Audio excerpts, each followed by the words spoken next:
and the rest of the opposition to say the United States. Tapos kating-kating sila umuwi, pero 5 years natin silang hindi pa uuwiin. Tapos, by the time na babalik na sila sa Pilipinas, sasabihin natin, bakit kayo hindi nagbayad ng tax? Huwag mong gawin sa iba yung ayaw mong gawin sa'yo. Ito pinag-aawayan ninyo na hindi binayaran ni Bongbong in present pesos, 195,000, sabihin, ilagay natin 200,000 pesos. Mahal na ngayon yung tricycle, 100,000 na isa. Ganun ba? O 2 tricycle. Halaga ng 2 tricycle? Titirahin nyo si Bongbong? Seryoso kayo, Vice President Lenny? Gusto ninyo, bawat maliit yun na transgression, titirahin namin? Gusto mo, pag naupo si Bongbong, gusto mo ba gawin ni Bongbong sa inyo yung ginawa nyo sa kanila? Pag-isipan nyo yan. Number 1 si Bongbong ngayon. If Bongbong will do to you what you did to him, ubos kayong lahat. So think twice bago kayo magtapon ng alegasyon. Yung sasabihin ninyo na this is a crime involving moral turpitude at ang amount ay a little below 200,000 pesos. Pinagloloko nyo kami. 200,000, 195,401 pesos times 0.52. Hindi man nga lang makakabili yan guys ng kalahating kotse. Wala pang halaga ng isang bahay. So sinasabi nyo sa akin, pinaparatangan nyo sa sila Bongbong na nagnakaw ng bilyong dolyar. Tapos ang pinakamalaki nyo maibuta sa kanya, yung ganyang halaga lang, ganito lang. 195,000. Pinagloloko nyo kami, Antonio Carpio, ayusin mo yung buhay mo. So, 3 questions. Ganitong amount lang? Gusto mo, pati di mo minention to Justice Carpio doon sa article mo.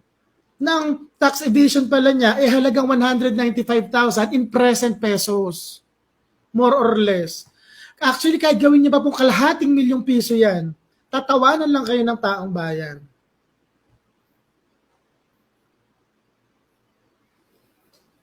O yan, pa-share na lang. Kaumay. Again, ako po si TP. Huwag na muna ako mag-questions. Kailangan kong maligo. Hindi pa ako naliligo. Again, ako po si TP, DH sa mga DH, signing out. Pag magbabato kayo ng allegation, yung mapapagano kami, wow, ganon. Hindi ganyan. Ito po, ganon. Diba? So, ang point, did Bongbong evade taxes? Technically, yes. Was it a crime involving moral turpitude? No. In my opinion, no. Why? How can you ascribe so much malice onto a person for not doing something that he is literally, physically unable to do? That before they even got back to the Philippines, you already had the cases ready. Gets nyo?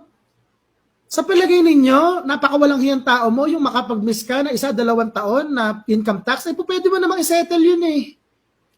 Magkano yung inubos ninyo? Magkano inubos na pera ng taong bayan para habulin yung mga Marcos ng ganyang kababaw na halaga lang? Kung nakipag-settlement kayo na nakatulong pa sa bayan, yung ginastos ninyo para pambayad ng Office of the Solicitor General, yung mga abogado nun, yung mga papel, mga puno na pinutol ninyo para gawing papel, mas nakinabang pa tao. Frivolous lawsuit ito, guys. Ito yung lawsuit na pang-asar lang. Yung parang yung sinampa sa akin ni Trillanes na libel case na na-acquit din naman ako. Huwag ganun. Naloloko nyo. Pag kayo binalikan ito, promise, iyak kayong lahat. Again, ako po si DPDH sa mga DH, signing out. Diyos ko, may karma, promise. Huwag po kayo mag-alala doon sa mga dilaw. Kung sakali manalo si Bongbong Marcos for what it's worth, kahit di naman ako close sa mga yon, I will try my best. Feeling ko hindi naman niya gagawin. Pero kung sakali gusto niya rumest back sa inyo, I will try my best to protect you guys. Pero huwag niyong gawin sa iba yung ayaw niyong gawin sa inyo. Kahit sino sa inyo. No. Mali ito guys, mali.